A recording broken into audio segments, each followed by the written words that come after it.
May, June 2022, paper 2, variant 3.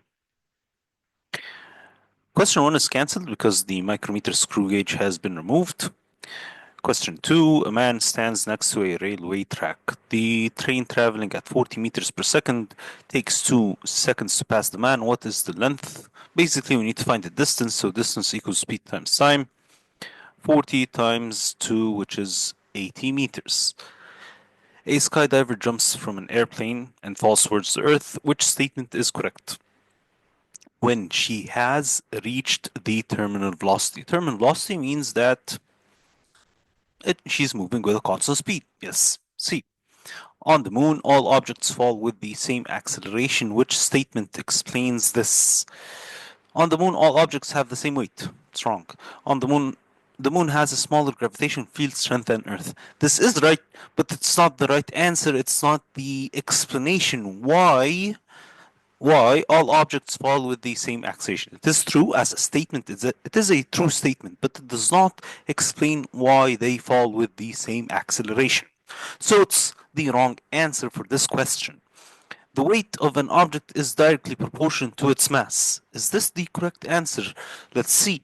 The weight of an object is inversely proportional to its mass. No, it's not. This is wrong.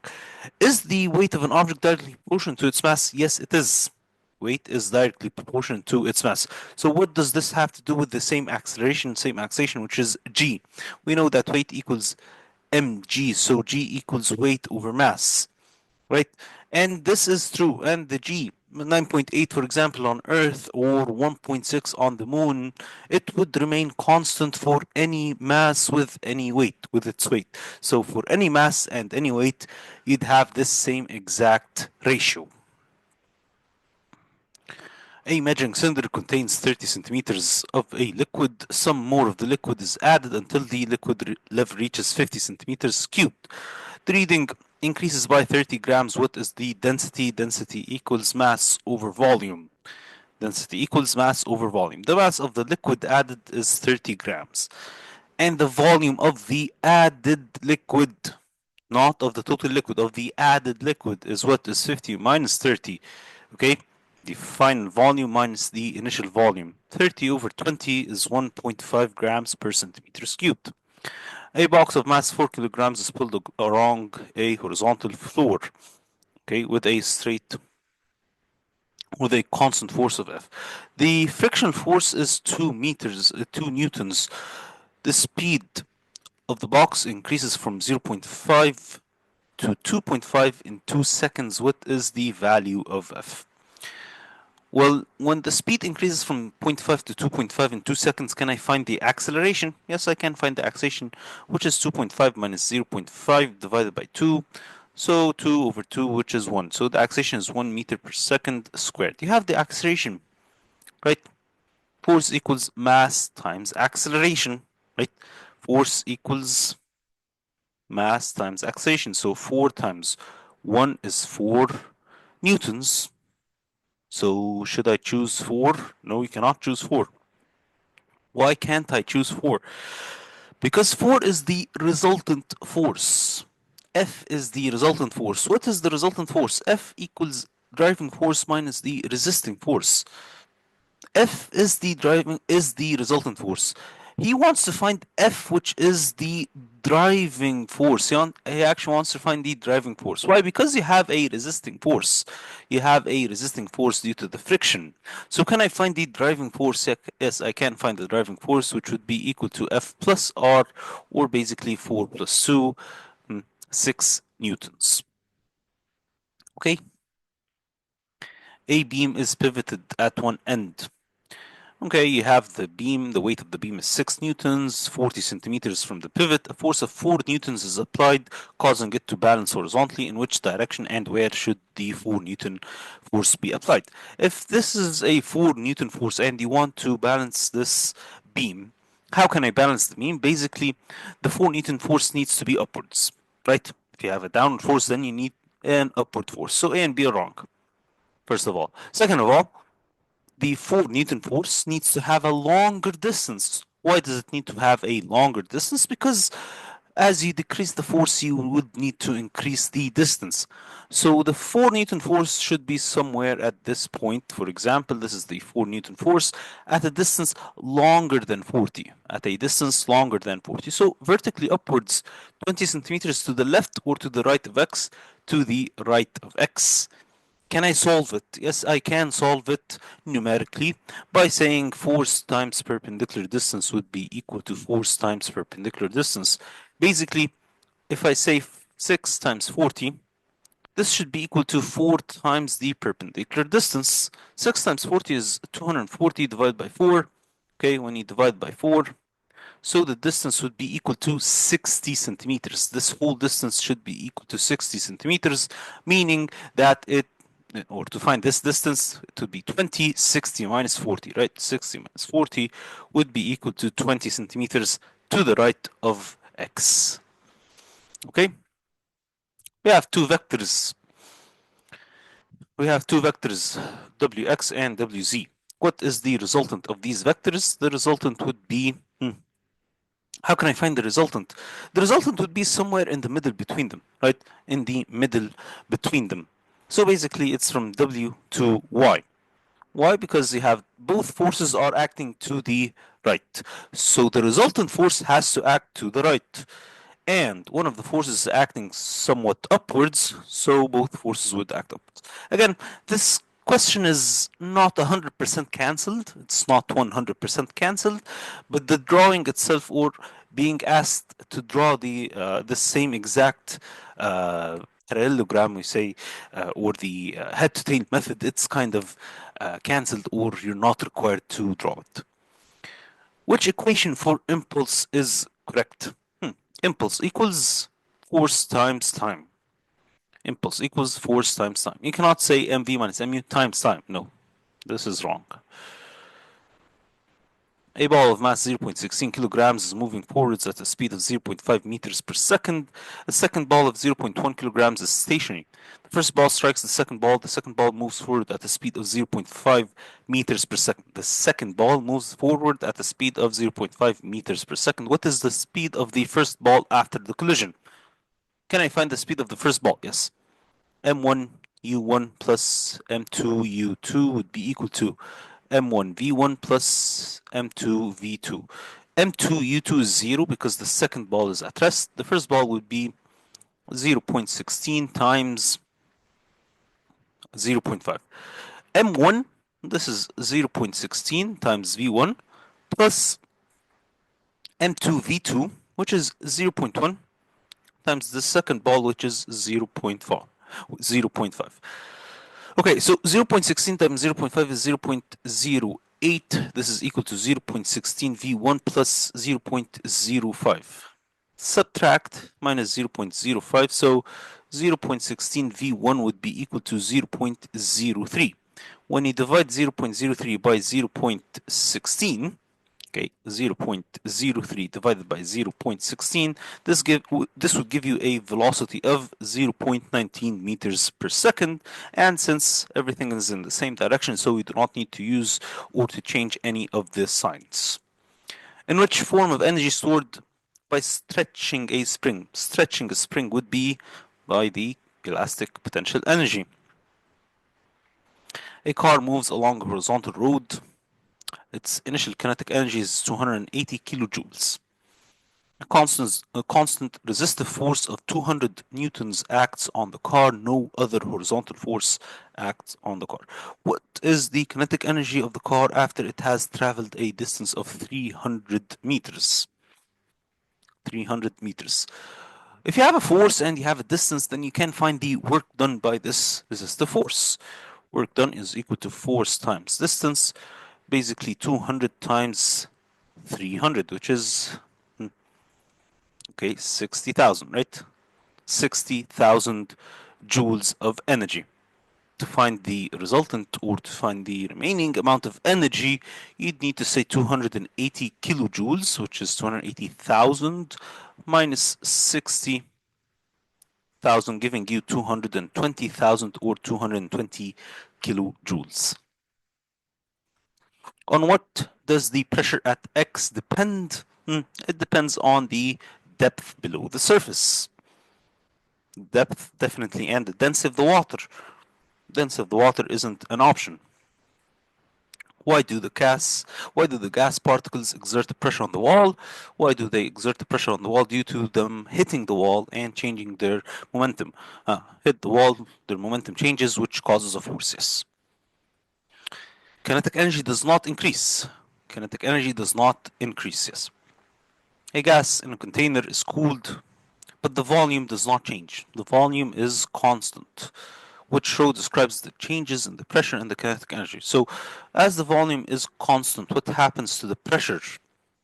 Pressure decreases, right? The pressure decreases. What about the kinetic energy? Hmm, Since it's cooled, so the kinetic energy also decreases. Yes, they both decrease.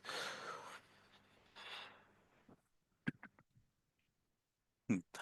The iron cylinder of an engine is to be fitted into a piece of aluminum. The outside diameter M of the iron cylinder is slightly larger than the diameter N of the hole. What is the best action to fit the cylinder into the aluminum? If I want to fit the cylinder, this iron cylinder, into this aluminum, what should I do? You need to cool the iron and heat the aluminum.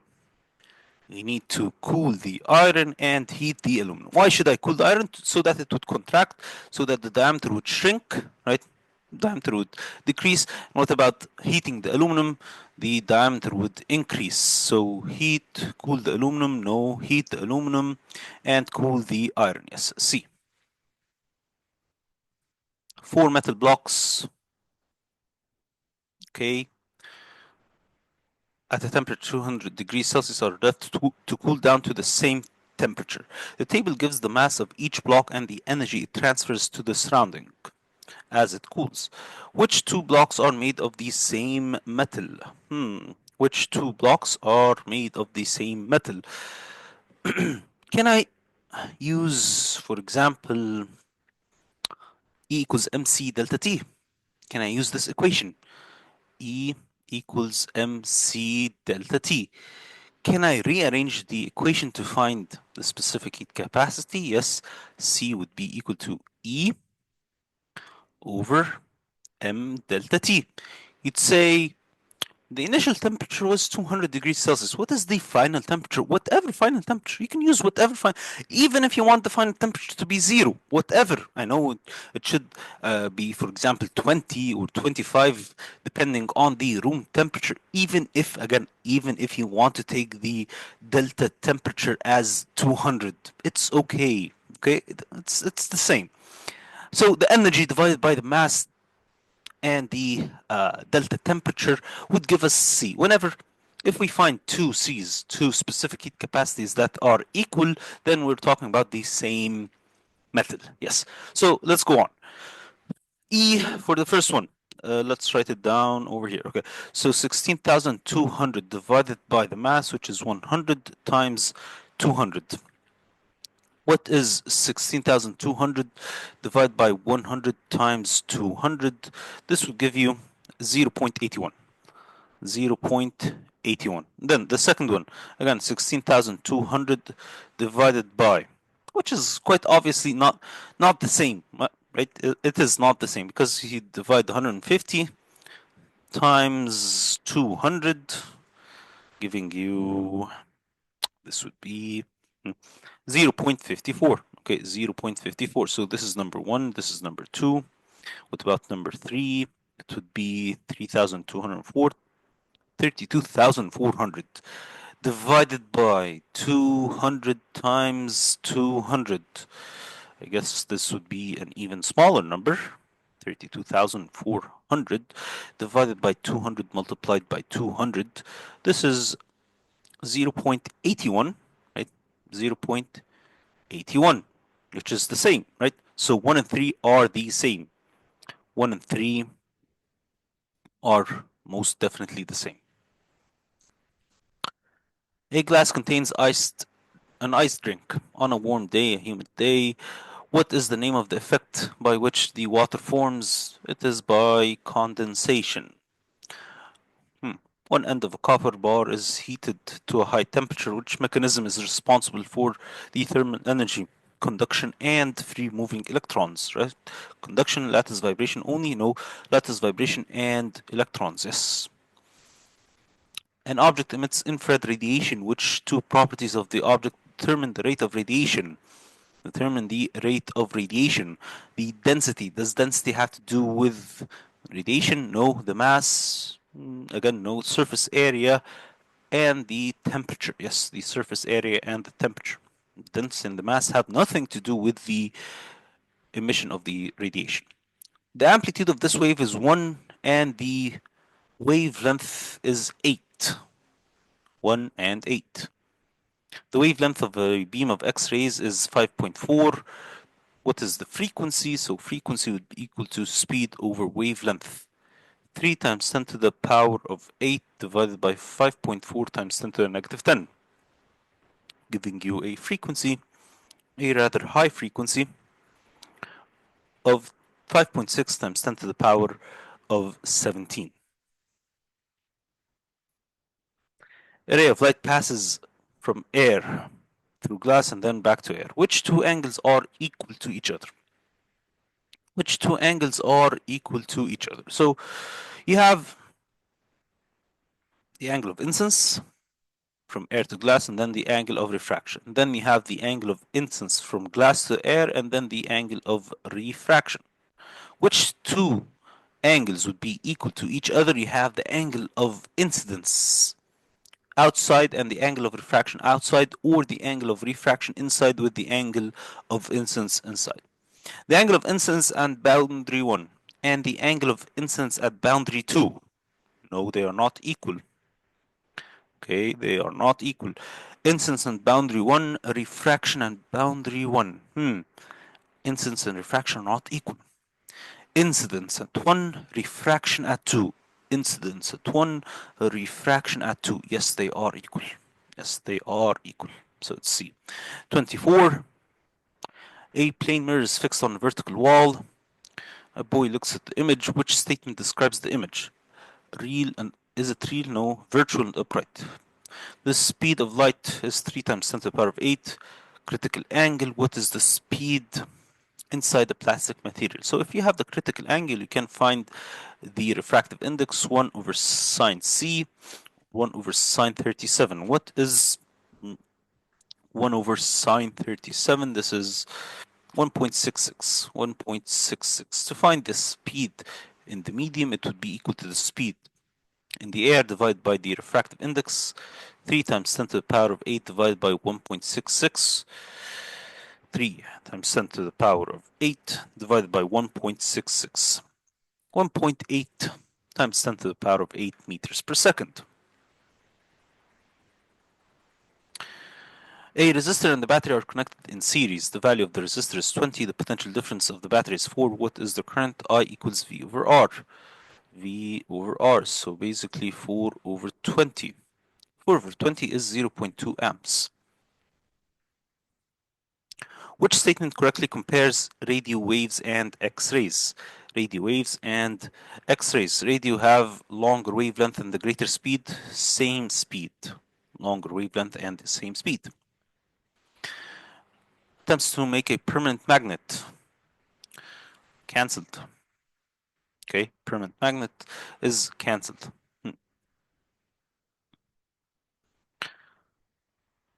A metal sphere R is suspended.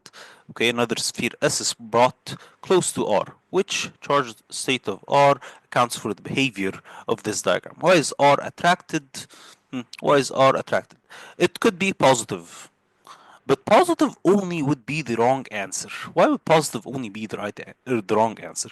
Positive only would be the right answer if this wasn't a metal sphere. He said that R is a metal sphere, right? R is a metal sphere.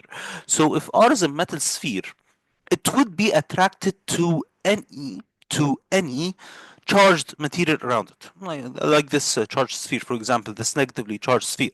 So if it is a metal sphere, it would be attracted either way. If it was an If it was a non-metal, for example, no, it had to be charged. So it had to be charged positive, but for this case, it could be positive or uncharged. Positive or uncharged. Again, why could it be uncharged? Because it is a metal sphere. It is a metal sphere in which the negative charges will be just pushed all the way to the other side. Asun compares the wavelength and uses of infrared waves with microwaves. Okay, wavelength of infrared compared to microwaves. Infrared is shorter than microwaves. Infrared is used in the intruder alarms. There is a current I in the resistor for time t. Soon calculates the product IVT. What is this? This is the energy, right? Energy used in joules. What which statement about the identical lamps in parallel is not correct? Not correct. If one lamp blows, other remains switched on. This is correct. The current in each lamp is different. If they are identical lamps, then the current is the same in each lamp. This is wrong. This is wrong. Okay. 33. We have several diodes in which circuit is the direction of the current in the resistor. Always from the red terminal to the black terminal. From red to black. Okay, this might be a little bit difficult, this question, but let's solve it. Always from the red terminal to the black terminal. How can I solve this? Now, this is an alternating current, yes. So let's start off with the first half cycle, in which this side is the positive side and the other side is the negative side. Okay? He wants it from the red to the black. Now, let's go. Positive, so the current will move in this direction. At this point, it has to move in this direction, and at this point, it has to move downwards, moving from the red to the black, yes, and then upwards. At this point, it has to move downwards through this diode. It cannot move upwards through this diode. It cannot move upwards through this diode. It has to move downwards. Why? Because if it moves upwards, it will go back into the loop. It needs to find a way back to the power source. So when in this half cycle, it passed from the red terminal to the black terminal. What would happen if I flip the cycle? This is an alternating current from positive to negative. Again, let's go. I'm moving in this direction. At this point, I have to move upwards through this diode and then downwards, passing through from the red to the black terminal, and then at this point I'll move upwards. I cannot move downwards. I have to move upwards through this diode and then back to the power source, making this answer the correct answer. This configuration of these diodes would be the correct configuration to allow the current to only pass from the red to the black terminal. The output of this voltage, the output of the voltage in the resistor would look somewhat like this: half a cycle, then half a cycle, then half a cycle, then half a cycle. All of them are in the positive or are in the same side up or same side down.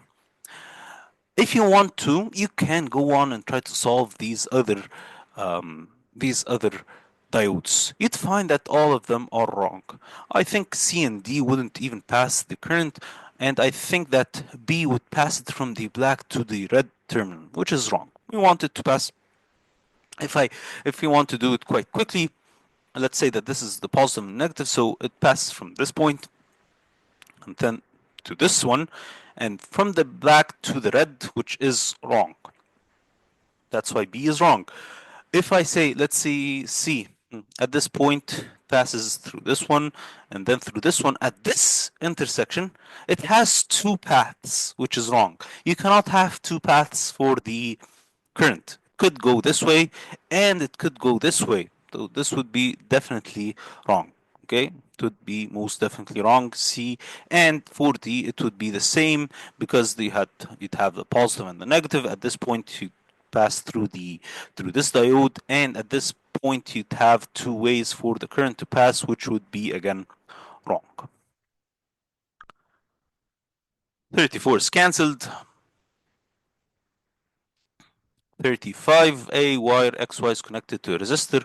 The wire is moved in the magnetic field. Okay, you have the wire moving in the magnetic field, and this is the current. In which direction must the wire be moved so that the induced current is in this direction? Using Fleming's right-hand rule, right? Fleming's right-hand rule, because this is electromagnetic induction. You've got your first finger pointing to the left. The second finger is kind of into the page, making your thumb point downwards in the direction of B. Which transformer can change 200 to 15? 200 to 15, which is a step-down transformer.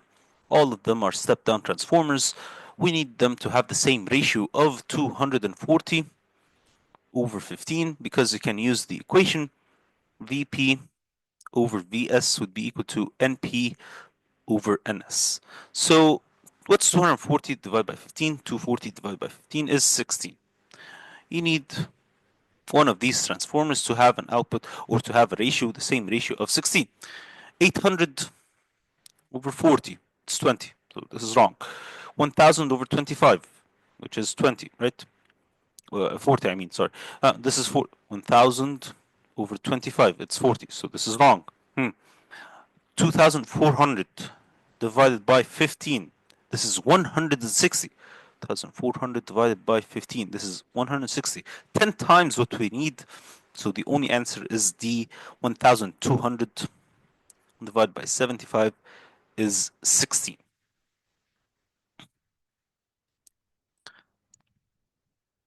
The circuit shown consists of a vertical wire, a resistor R, and a battery. The magnetic field near the wire is also shown. Two changes are made to the circuit. The polarity of the battery is reversed. The resistor is replaced with another resistor of a lower resistance, than R. What effect will these changes have on the magnetic field near the wire? Direction of the magnetic field. What would happen to the direction of the magnetic field? It would be reversed. Why? Because you have reversed the polarity of the battery, therefore the current has been reversed, so it has to be in the opposite direction. What about the strength of the magnetic field? When you have a lower resistance, what happens to the current? The current increases, therefore the strength of the magnetic field would also be greater or stronger. Carbon 14 has a proton number of 6 and a nucleon number of 14. So C, 14 and 6. Nitrogen has a proton number of 7, nucleon number of 14. Carbon emits beta to form nitrogen. Which nuclide equation describes this process? Carbon 14 and 6, right? It produces beta. Is it positive 1? This is wrong. This is wrong. Beta negative 1. So this is the only correct answer. A beam of radiation containing alpha, beta, and gamma passes between two parallel plates. One plate is positively charged and the other one is negatively charged. Which radioactive emissions will be attracted towards the positively charged plate? Positively charged plate, only the beta particles. A scientist uses a counter to measure the radioactivity of a sample of nitrogen-13. Counter, you have the reading, okay, and counter recorded for a period of 80 minutes and is shown. What is the best estimate for the half-life of this sample of nitrogen-13? The best estimate. One of you, or some of you might say, I'll take the first number, first reading, which is 330 divided by 2, which would be 165. I'll draw a line from 165 and find the reading, right? Which would be, I guess, 12 or 14, somewhat like this, which is wrong. Why? Because you haven't accounted for the background radiation. But he didn't tell me that there is a background radiation, right? He did not say that there is background radiation, but from the graph, you can see that there is a background radiation of almost 30 counts per minute, right? 30 counts per minute. This is the average background radiation because when the curve flattens out at the end, this is the background radiation of what? Of 30. So if you have 30, you have to say 330 minus 30, which is 300. Divide 300 by 2, which is 150. Then add 30 again, which is 180. From 180, you need to draw a line. 180, draw a line, which would give you a half-life of 10 minutes. Okay,